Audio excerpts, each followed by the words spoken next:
창세기 50장 15절에서 21절까지 말씀입니다. 창세기 50장 15절에서 21절.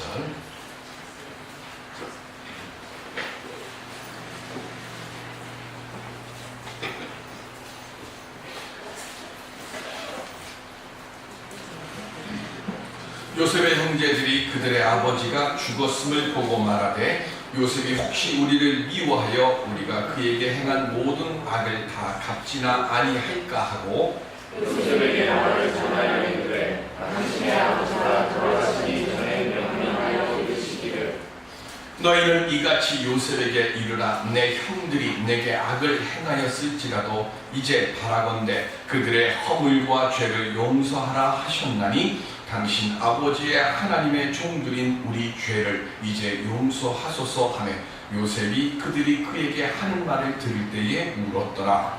그의 형들이 또 친히 와서 요셉의 앞에 엎드려 이르되 우리는 당신의 종들이니이다. 요셉이 그들에게 이르되 두려워하지 마소서. 내가 하나님을 대신하리이까.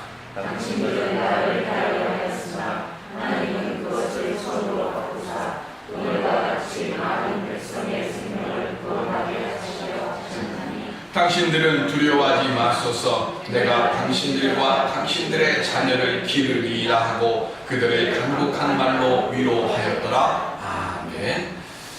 옆에 분들과 함께 인사하시기 바랍니다. 잘 오셨습니다. 주 안에서 승리하실 것입니다.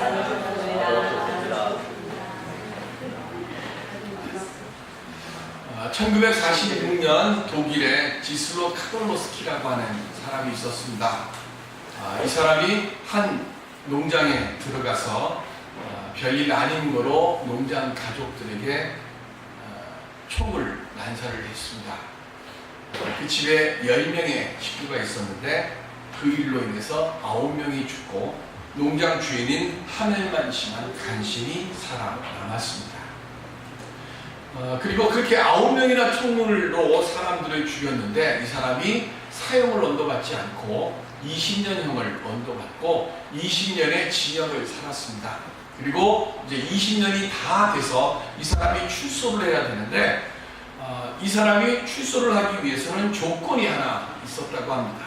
그게 뭐냐면 워낙 흉악한 사람이기 때문에 이 사람의 출소를 하면 이 사람의 누군가가 보증이 돼서 후견인이 되어서요. 그래서 이 사람을 책임질 사람이 있으면 이 사람이 감옥에서 나오게 되는데 아무도 이 카돌로스키에 대한 후견인을 하는 사람이 없어서 카돌로스키가 20년의 형을 살았음에도 불구하고 감옥에서 나오지를 못하는 겁니다.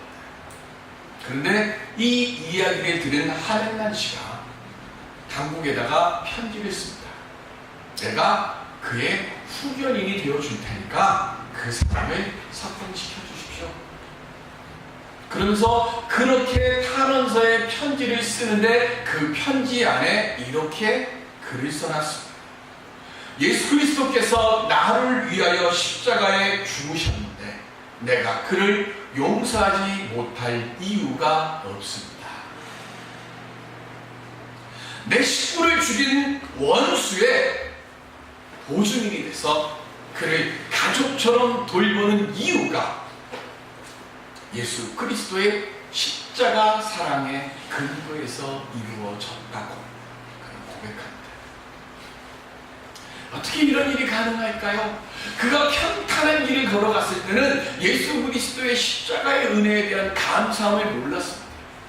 그런데 10명의 식구 중에 9명이 죽고 자기 하나만 살아남았어요. 말로 표현할 수 없는 극심한 고통과 아픔 속에서 그가 어찌할 바를 몰라하는 그 고통 속에 있을 때 그에게 하나님의 사랑과 예수 그리스도의 십자가의 은혜에 대한 깊은 깨달음이 그 고통 속에서 느껴졌던 겁니다.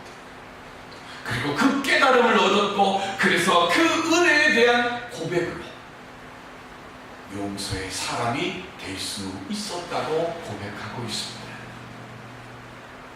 오늘 예배를 드리러 온 우리들의 마음속에 내게 있어서 카돌로스키 같은 사람은 없습니까? 6월은 호국의 달이라고 합니다. 호국 보훈의 달은 나라를 지키고 나라를 튼튼하게 보호하는 것뿐만이 아니라 나라를 위해서 희생한 사람들의 그 넋에 대해 감사하는 마음을 함께 가십니다. 그것과 함께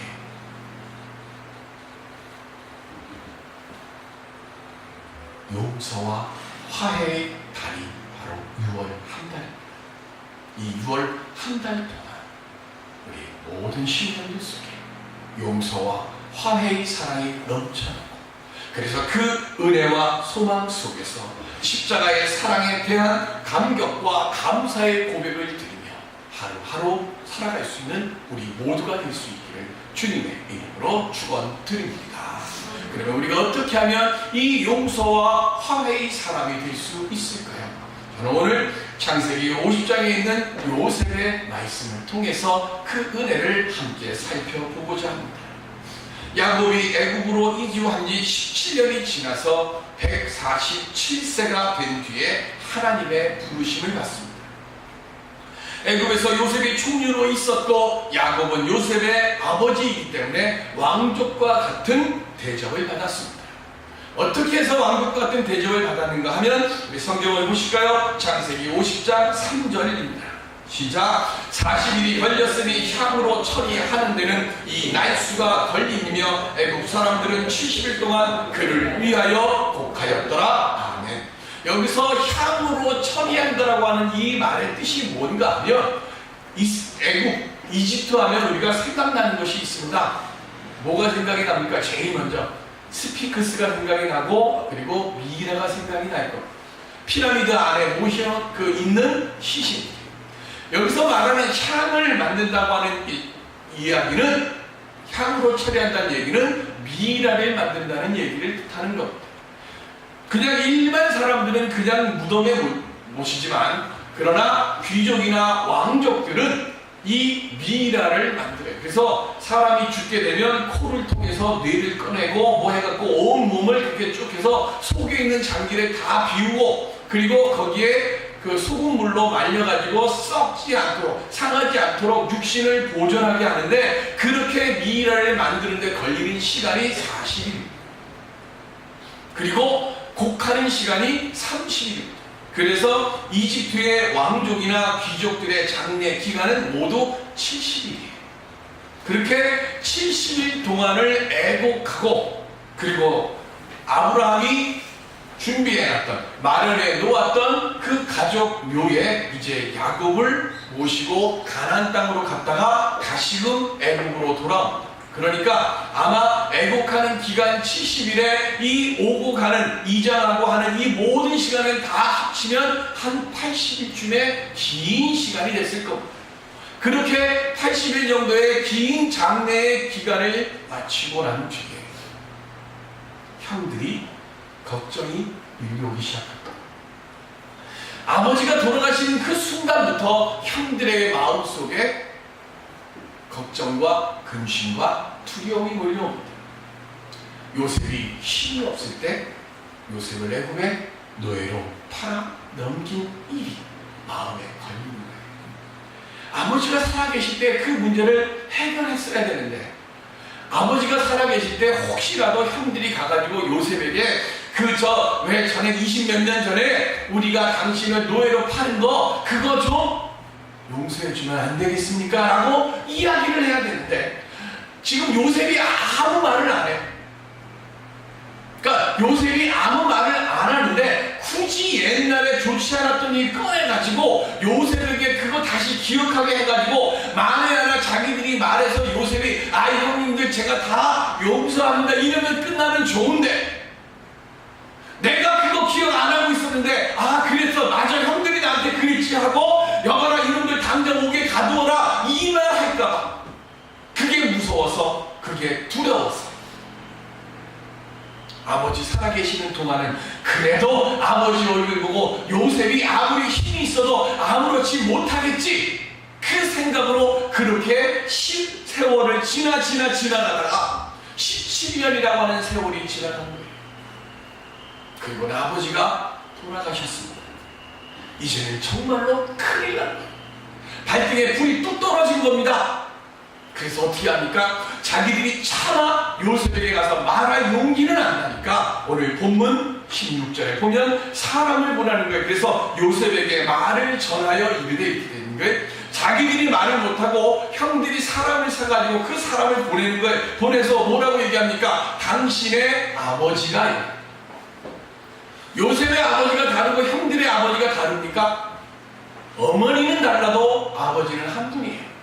그런데 자기들이 말합니다. 아버지가 이 말을 할 용기가 안 나는 겁니다. 그래서 17절에도 보면 이렇게 말하죠. 너희는 이같이 요셉에게 이르라. 내 형들이 내게 악을 행하였을지라도 이제 바라건대 그들의 허물과 죄를 용서하라 하셨나니 당신 아버지의 하나님의 종들인 우리 죄를 철저하게 요셉과 자기들을 분리합니다. 당신은 우리와 같은 이런 나쁜 종자들이 아닙니다. 지금 그렇게 구분을 하는 거예요. 그래서 당신의 아버지라고 얘기를 하고 우리는 종 같은 사람들입니다. 우리는 죄인입니다. 그렇게 철저하게 자기들을 낮추고 또 낮추고. 조건이 뭐예요? 아버지가 우리에게 우리를 용서해 주라고 말씀을 했다. 거짓말이죠. 야곱이 죽기 전에 이 말 하려면 누구한테 얘기를 해야 됩니까? 용서를 베풀어야 될 요셉에게 직접 얘기를 해야지. 용서 받을 형들한테 야 내가 그렇게 얘기했다고 너 가서 요셉한테 말하라? 그거 아니죠. 야곱도 그 일을 기억에 담지 않고 사는 거예요. 그런데 이제는 두려움이 옵니다. 겁이 옵니다. 요셉에게 용서를 구할 시간을 놓쳐버린 거예요. 아버지가 살아계실 때는 그래도 아버지가 버팀목이 되니까 어떻게 지내왔지만 이제는 부딪혀야죠. 죽기 아니면 살기 부딪혀야죠. 그래서 그래도 용기가 나지 않아서 사람 사서 거짓으로 먼저 고하고 그리고 그 사람의 전한 말을 듣고 요셉이 우니까 우는 소리를 듣고 이제 용기 내서 나와서 또 역시 거짓으로 또 고해요. 그런데 요셉은 어땠습니까? 성경을 보실까요? 창세기 41장 51절입니다. 시작. 요셉이 그의 장남의 이름을 므낫세라 하였으니 하나님이 내게 내 모든 고난과 내 아버지의 온 집 일을 잊어버리게 하셨다 하며 아멘. 아들을 낳았는데 첫 번째 아들의 이름을 잊어버렸다. 이름도 좀 이쁘게들 지으면 참 좋은데 그 아들 이름을 그래 잊어버렸다. 그럼 걔는 평생 살면서 모든 걸 다 잊어버리고 살 거 아닙니까? 여기에 요셉의 신앙의 고백이 있죠. 요셉은 이미 형들의 일들을 10몇 년 전에, 20년 전에 다 잊어버렸어요. 어떻게 그런 일이 가능합니까? 형들이 자신의 시기에서 애굽의 노예로 팔았고 그로 인해서 모진 고통과 어려움을 겪었습니다. 그건 사실이에요. 분명히 이것은 하나님이나 인간 요셉에게 형들이 돌이킬 수 없는 죄를 범한 겁니다. 그런데 이 일로 인해서 요셉이 깨달은 것이 하나 있어요.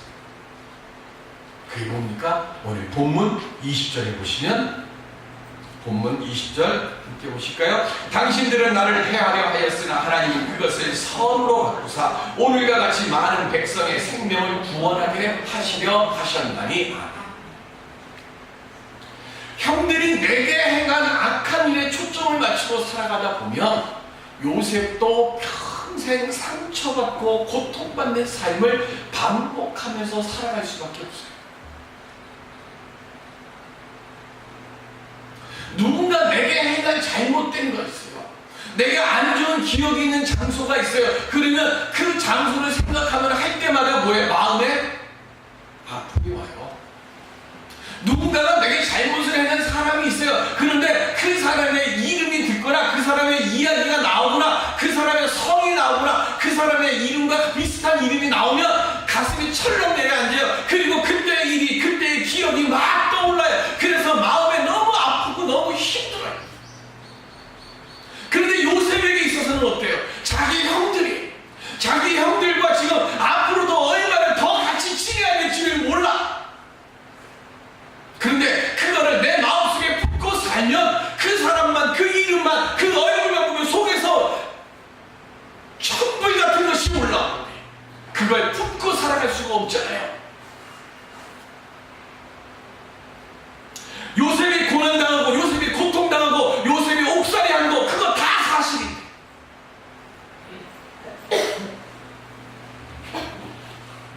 그런데 요셉은 그 고난과 고통에서 벗어나는 법을 배웠습니다. 그게 뭡니까? 사람들이, 형들이 내게 행한 일에 눈을 맞추는 게 아니라 하나님께서 행하신 일에 초점을 맞추고 내게 주어졌던 고통과 괴로움 뒤에 하나님께서 예비해 놓으신 주님의 선하신 뜻과 목적을 보았어요. 그리고 그것을 깨닫게 되니까 뭐가 와요? 두려움과 고통은 없어지고 마음에 평안이 온 겁니다. 그래서 20절에 이렇게 고백하는 거예요. 당신들은 내게 악을 행했지만 하나님 그거를 도리어 선으로 갚으셨습니다. 그래서 많은 생명들을 구원하도록 내게 은혜를 주셨습니다. 사울이 다윗을 시기해서 군대를 이끌고 다윗을 추격합니다. 잡히기만 해봐라, 내가 너를 그냥 두지 않겠다. 그렇게 도망다니던 다윗 앞에 절호의 기회가 두 번 옵니다.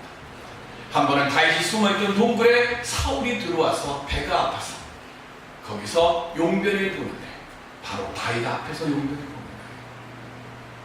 기회입니다. 가서 목을 그냥 치십시다. 그때 다윗이 사울의 옷자락을 베입니다. 두 번째는 사울이 자고 있는데 다윗과 다윗의 부하들이 가서 사울의 창과 물병만 들고 나와. 그때도 부하들이 말합니다. 그냥 칼로 찌르십시다. 그렇게 다윗으로부터 두 번이나 생명을 보존받은 사울이 다윗에게 이렇게 고백합니다. 사무엘상 24장 17절에 시작. 다윗에게 이르되 나는 너를 학대하되 너는 나를 선대하니 너는 나보다 의롭도다. 아멘. 요셉이나 다윗 모두 다 아무리 어려울지라도 자신들의 방법으로 문제를 해결하기보다는 하나님의 방법을 더욱더 구하려 했습니다. 그냥 눈을 찔끔 감고 보디발의 아내가 요셉을 유혹할 때요, 그냥 잠자리 한번 해주면 편했을 거예요. 언제까지? 잠깐 동안. 한 번 관계를, 한 번 죄를 범하고 나면 그 다음에 어떻게 됩니까? 한 번, 이번에 한 번만 내가 유혹에 빠지지 절대로 한 번에 끝나는 게 아니죠. 그 다음부터 계속해서 죄를 범하게로 나를 유혹합니다. 그러면 말합니다. 전에 한 번 했잖아. 더 두려움이 오고 더 아픔이 오고 더 괴로움이 오고 눈을 찔끔 감고 지금 다윗이 사울을 칼로 찔러 죽였으면 자기를 쫓아다니는 사울이 죽었으니까 이 도망간과 이 쫓겨간이 끝날 거라고요? 아니요. 사울을 죽였으면 이제는 정말로 왕을 죽인 다윗이 되기 때문에 모든 나라의 표적이 될 겁니다. 그래서 더 이상 도망갈 곳도 없고 숨을 곳도 없는 지금 잠깐의 위기를 사람의 방법과 사람의 생각으로 모면하려고 하다 보면 나중에는 더 큰 환란이 오고 더 큰 두려움이 오는 거예요. 다윗은 이것을 알았고 요셉도 이것을 알고 있었습니다. 그래서 그들은 뭐합니까? 언제나 하나님의 길에서 내가 행해야 할 일을 찾았습니다. 그러기에 악한 일을 행한 형들을 용서할 수 있었던 겁니다. 그런데 여기서 우리가 기억해야 할 말씀이 있습니다. 오늘 본문 19절에 보시면 요셉이 그들에게 이르되 두려워하지 마소서 내가 하나님을 대신하리까 했습니다. 용서의 최종 종결자는 사람이 아니라 하나님이라는 겁니다. 용서의 시작은 사람이에요. 그러나 그것을 끝내는 것은 하나님이십니다. 내게 용서의 말을 형들이 고백했지만 그거 내게 하는 게 아니라 하나님에게 가서 용서를 구하십시오. 사람에게 죄를 시인하고 사과했으면 그거로 끝나는 게 아니라 하나님 앞에 나아가서 하나님 전에 나아가 내 죄를 고백해야 두려움이 사라질 수 있고 평안을 얻을 수 있게 되어진다는 말씀입니다. 두려움을 이기고 평안을 얻기 위해서 우리가 해야 할 일이 무엇입니까? 회개하고 변화되는 삶을 살아가야 되는 것. 세례 요한, 그래서 예수 그리스도 첫 외침이 뭡니까? 회개하라. 먼저 회개의 영을 통해 내 삶을 바뀌는 역사가 시작되는 겁니다. 우리의 삶 속에 내가 감당하기 어려운 위기와 어려움이 처할 때 그때 먼저 회개하십시오. 그리고 그 다음에 어떻게 해야 됩니까? 성경을 보실까요? 역대기하 7장 14절 말씀입니다. 시작. 내 이름으로 일컫는데 백성이 그들의 악한 길에서 떠나 스스로 낮추고 기도하여 내 얼굴을 찾으면 내가 하늘에서 듣고 그들의 죄를 사하고 그들의 땅을 고칠지라. 아멘. 솔로몬이 예루살렘 성전을 건축하고 자기가 머무를 궁전을 지었습니다. 그걸 다 지은 뒤에 하나님께서 솔로몬에게 나타나셔서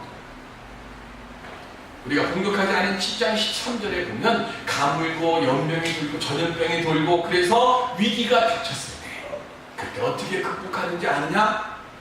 그 답으로 주신 게 7장 14절이에요. 인생에 위기가 닥쳐왔느냐? 그러면 먼저 뭐라고 그랬습니까? 내 이름으로 일컫는 내 백성들이 그들의 악한 길에서 떠나고 있어요. 떠나는 게 뭡니까? 회개하는 겁니다. 회개하고 두 번째 뭐라고 그랬어요? 스스로 낮추고 그랬어요. 스스로 낮추는 것은 전쟁을 치르는데 적군에게 총사령관이나 아니면 왕이 붙잡혔습니다. 그래서 사령관 앞에 탁 끌려옵니다. 그러면 나도 장군이니까 그리고 내가 그래도 조금 힘없는 나라의 왕이지만 나도 왕이니까 무릎 꿇고 딱 서 있잖아요. 그러면 옆에서 어떻게 해요?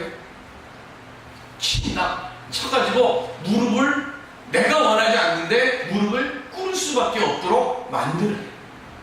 여기서 지금 말하는 스스로 낮추다라고 하는 말의 뜻이 뭔가 하면 내가 무릎을 꿇고 싶어서 꿇는 게 아니라 위기 상황 속에서 내가 무릎을 꿇을 수 없도록 쳤다는 거예요.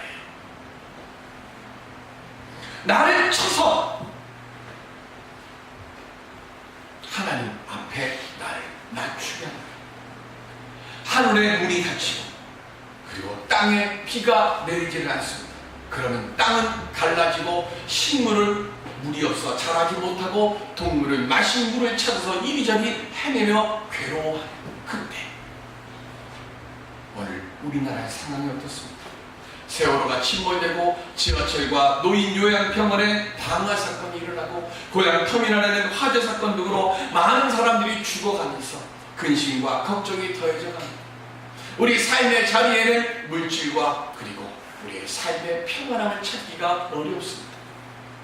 그렇게 더해져가고 환난과 고통이 깊어질 때 그때 우리가 해야 할 일은 먼저 나를 낮추고 그리고 두 번째로 기도하며 하나님의 얼굴을 찾으라는 것. 여기서 기도한다는 것. 내가 기도하고 싶어서 기도하는 게 아니라 하나님께서 내 무릎을 쳐서 무릎을 억지로 꿇게 하는 것처럼 우리들의 심령 속에 기도하고 싶어하는 마음이 들도록 하나님께서 우리를 흔드신다는 거예요. 여기서 말하는 기도하다라고 하는 말의 뜻은 화해시키다, 개입하여서 중재하다는 뜻입니다. 즉 하나님이 우리의 삶 속에서 더 이상 이렇게 두면 안 되겠다고 하는 생각이 들어서 우리의 삶 속에 들어와서 우리를 뒤흔드는 거예요. 뒤흔들어서 나는 지금 내 마음은 내가 너무 육신이 힘들고 상황이 너무 어려워서 기도하고 싶은 마음이 안 들어요. 그래서 기도하고 싶은 마음이 안 들고 예배드리고 싶은 마음이 안 들어. 그래서 하나님을 멀리 떠납니다.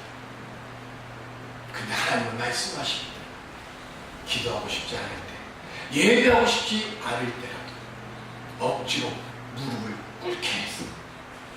적 장수를 데리고 와서 내 장수 앞에서 내가 쳐가지고 그를 무릎을 꿇게 만드는 것처럼 그렇게 하나님 앞으로 데리고 와서 그 앞에서 무릎을 꿇게 하고 하나님 앞에 기도하라고.